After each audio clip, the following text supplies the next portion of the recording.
Halo Mbak YouTube, saya mau sharing tentang tips dan rahasia 4 sehat 5 sempurna untuk mesin mobil kita yang khususnya Isuzu Panther.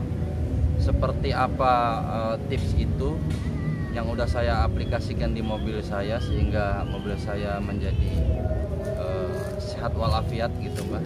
Jadi tonton terus videonya, jangan di skip biar kita sama-sama sharing, sama-sama belajar. Just pokoknya mantap tuh.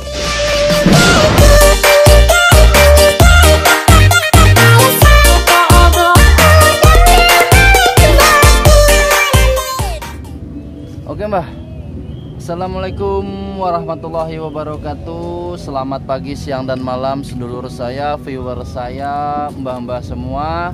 Semoga dalam keadaan sehat walafiat, dimurahkan rezekinya, dilancarkan segala urusannya, amin ya robbal alamin. Oke, seperti di pembukaan awal video saya tadi, saya ingin berbagi informasi, mungkin bahasanya tips ya Mbak, tentang bagaimana membuat mobil itu menjadi kondisinya menjadi lebih baik dari sebelumnya Mbah. Entah itu segi performanya dan lain-lainnya Mbah. Oke, tanpa berpanjang lebar saya akan ulas satu persatu, mudah-mudahan tidak membosankan ya Mbah. Oke, langsung aja ke poin yang pertama. Check this out Mbah. Oke, poin pertama, sebelumnya untuk diketahui, mobil saya adalah mobil Panther LM ya Mbah. LM Smart Turbo tahun 2008, produksi tahun 2008. Oke, hal pertama yang saya lakukan kepada mobil saya ini Mbah, hal pertama yang saya lakukan ialah mematikan EGR ya Mbah. Mematikan EGR, di situ kelihatan ya Mbah ya. EGR-nya saya tutup dengan plat seng seperti seng tipis, saya tutup sehingga aliran udara gas buang yang harusnya tersirkulasi lagi ke intake itu tidak terjadi.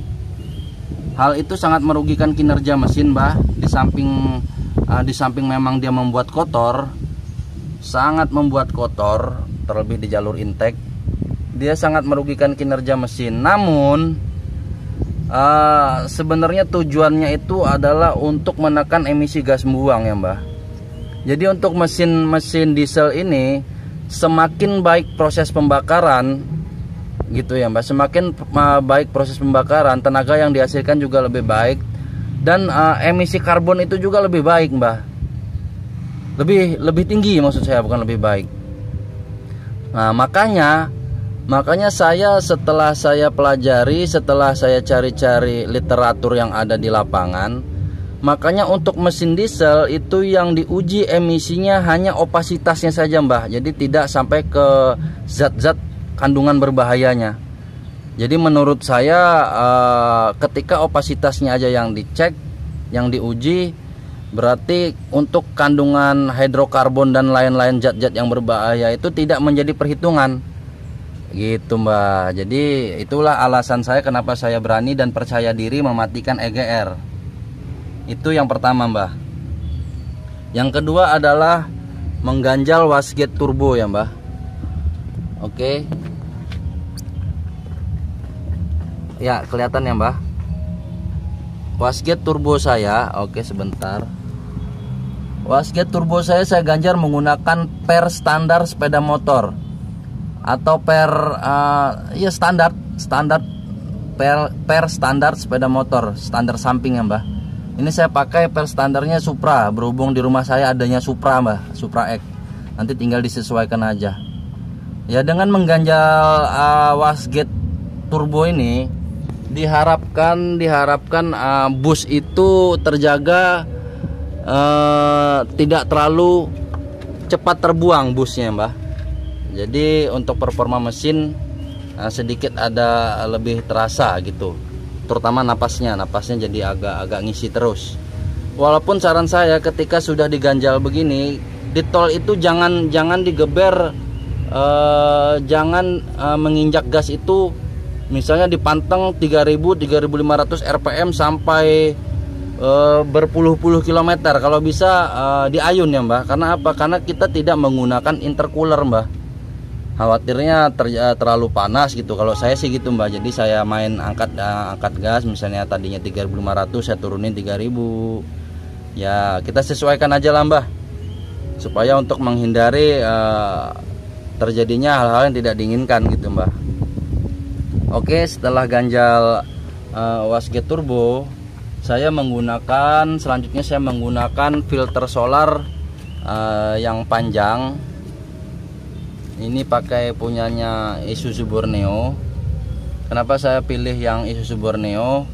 Ini tidak perlu dirubah-rubah ya Mbah, langsung bisa masuk nih di Panther saya. Tidak perlu dirubah-rubah. Kenapa saya pakai Isuzu Borneo? Karena walau bagaimanapun ini adalah barang OM ya Mbah, OM standar yang diperuntukkan untuk mobil Borneo. Jadi kualitasnya sudah pasti kualitas Isuzu gitu ya Mbah, daripada pakai merek-merek yang lain yang kadang-kadang itu daya saringnya cenderung lebih apa ya, lebih renggang ya Mbah, kerapatan pori-porinya itu, sehingga memang efeknya di mesin seakan-akan jadi lebih enteng. Namun kekhawatiran yang muncul adalah ketika kotoran-kotoran yang sangat kecil itu bisa lolos dan masuk ke nozzle, itu jadi penyakit kalau menurut saya Mbah. Oke, setelah pakai ini saya bikin yang namanya, yang keempat mungkin sekarang ya Mbah ya. Saya bikin yang namanya ini cold air intake atau suplai udara segar tambahan Mbah ya. Nah, jadi untuk selang pernapasan mesin saya buang ke bawah, saya gantikan ini. Nah, itu ada ulasannya di video saya, nanti saya sampaikan, saya cantumkan linknya ya. Ini cold air intake. Terus selanjutnya saya rutin melakukan yang namanya purging ya Mbah. Purging itu penting tidak penting sih, tapi menurut saya itu satu bagian dari perawatan terhadap mobil saya, terutama karena saya menggunakan bahan bakar solar biasa, tidak menggunakan Dex apalagi Shell diesel. Oke, saya rutin melakukan purging. Selanjutnya oli sudah ada di video saya sebelumnya, nanti saya lampirkan juga. Oli saya menggunakan Delta Loop. Namun saya juga rutin melakukan yang namanya engine flush. Ya mungkin 3 kali ganti oli saya lakukan engine flush 1 kali gitu Mbah ya, kurang lebihnya. Itu untuk menjaga kondisi dalaman mesin kita agar lebih bersih lagi, karena penjelasannya nanti ada di video saya yang sebelumnya, nanti saya akan lampirkan. Jadi itu Mbah. Nah selanjutnya kita sebisa mungkin ya Mbah, entah itu setahun sekali ya, kalau bisa sih setahun sekali lah, bersihkan ini Mbah ya. Kemarin saya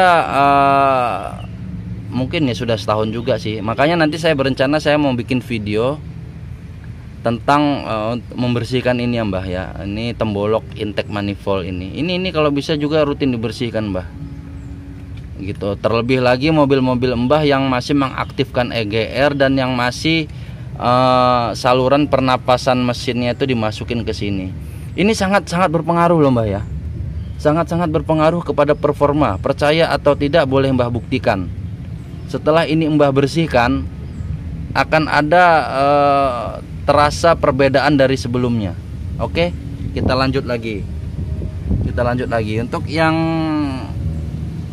kita lanjut lagi sekarang. Nah, untuk menjaga performa juga. Nah, ini Mbah, ini adalah baut setelan load solar ya Mbah, yang biasa diulas di forum-forum. Nah, ini juga perlu dilakukan penyetelan Mbah. Makanya salah bila ada orang yang berargumen atau yang berpendapat ketika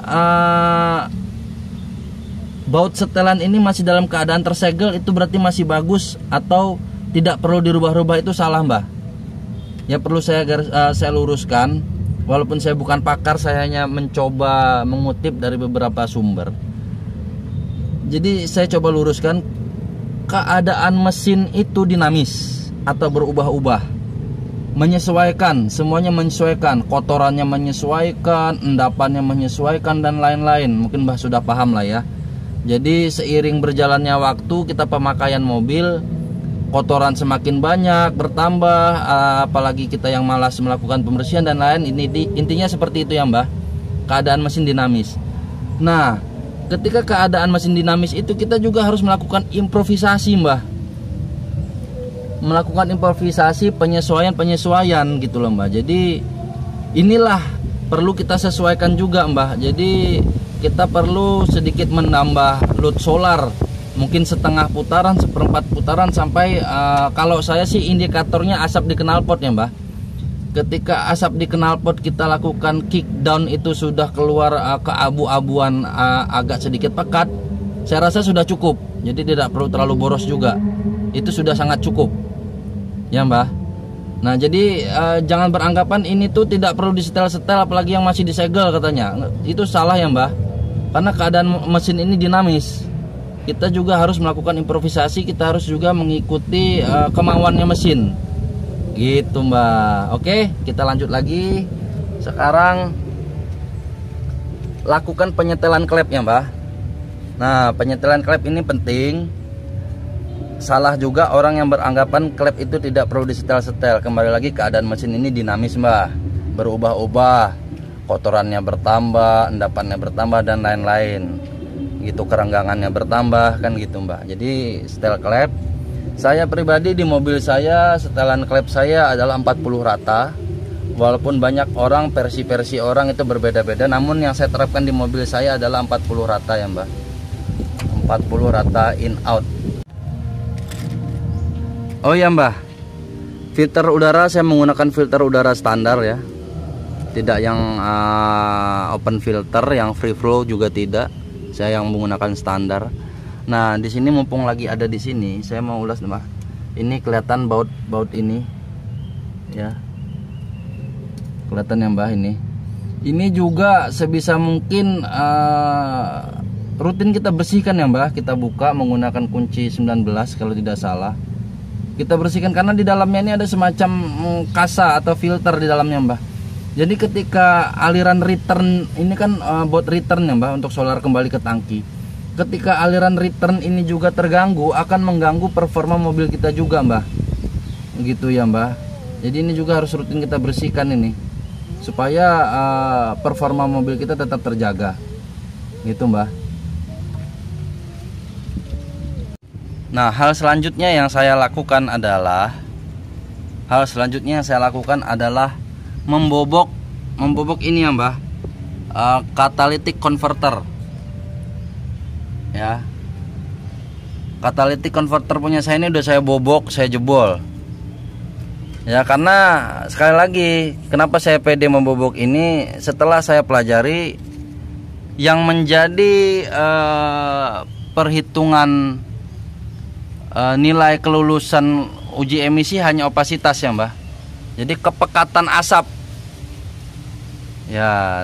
Makanya nanti rencananya dalam waktu dekat saya akan melakukan uji emisi dengan keadaan mobil saya seperti ini ya Mbah ya, lulus atau tidak nanti akan saya share. Makanya dukung terus channel saya ini biar saya bisa lebih semangat lagi dan memberikan konten-konten yang tidak terlalu deso-deso amat, walau semuanya deso gitu Mbah. Bobok si catalytic converter. Oke, selanjutnya adalah Mbah, selanjutnya saya juga rutin kuras tangki ya Mbah ya. Nanti link videonya saya coba lampirkan, manfaat-manfaat dari menguras tangki itu Mbah.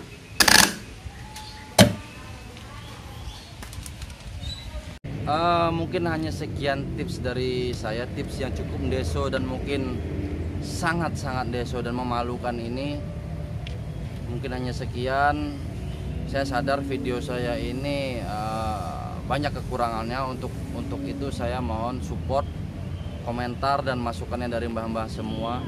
Jika ada yang kurang-kurang mohon dikoreksi, jika ada yang salah juga mohon dikoreksi. Semoga bermanfaat. Jika bermanfaat, klik like dan share. dan support terus channel saya. Terima kasih bagi yang sudah. Akhir kata saya ucapkan, kesempurnaan hanya milik Allah. Saya hanya manusia biasa yang penuh salah dan dosa.